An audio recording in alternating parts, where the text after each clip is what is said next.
उपराष्ट्रपति चुनाव के लिए 9 सितंबर को आए नतीजों के बाद आज शुक्रवार सीपी राधाकृष्णन ने शपथ ली, लेकिन क्रॉस वोटिंग की गुत्थी अब भी अनसुलझी है। दावा है कि विपक्षी गठबंधन इंडिया में शामिल पार्टियों के कुछ नेताओं ने एनडीए के उम्मीदवार राधाकृष्णन को वोट किए। इस बीच महाराष्ट्र में बीजेपी नेता के बयान ने सनसनी मचा दी। देवेंद्र फडणवीस सरकार में मंत्री और बीजेपी के वरिष्ठ नेता आशीष शेलार ने शुक्रवार को कहा कि मैं उप मुख्यमंत्री अजीत पवार को धन्यवाद देना चाहता हूं कि उन्होंने हमें लोकसभा और राज्यसभा में उनकी वास्तविक संख्या से ज्यादा वोट दिलाने में मदद की। मैं इस पर सार्वजनिक रूप से कोई टिप्पणी नहीं करूंगा।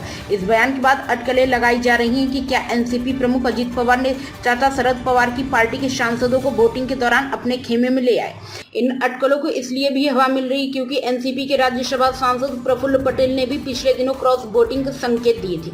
9 सितंबर को उपराष्ट्रपति पद के लिए वोटिंग के दिन पटेल ने न्यूज एजेंसी से कहा था कि सीपी राधाकृष्ण एनडीए के उम्मीदवार हैं और बहुत अच्छे वोटों से जीतने वाले हैं। वोटों के मामले में इंडिया गठबंधन के बहुत सारे सांसद हमें कह रहे हैं कि क्यों हम फिजूल में चुनाव लड़ रहे हैं, हम भी सीपी राधाकृष्ण को वोट देने वाले हैं। इस तरह के दावे 10 सितंबर को शिवसेना शिंदे गुट के नेता संजय निरुपम ने किए थे। उन्होंने कहा था कि मतदान के समय शिवसेना के 5 सांसद हमारे संपर्क में थे। उन्होंने वोटिंग एनडीए के उम्मीदवार को मतदान दिया।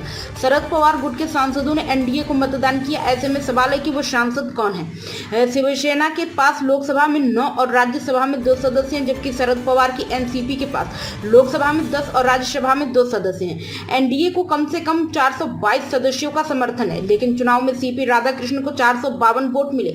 वहीं विपक्षी इंडिया गठबंधन के उम्मीदवार बी सुदर्शन रेड्डी को 300 वोट मिले। उन्हें 320 वोट मिलने की उम्मीद थी। इस चुनाव में 15 वोट अवैध भी घोषित हुए। दावा है कि इन सांसदों ने जानबूझकर ऐसा किया। आपके राज्यसभा सांसद संजय सिंह और कांग्रेस के लोकसभा सांसद मनीष तिवारी जैसे नेताओं ने क्रॉस वोटिंग के जांच की मांग की है।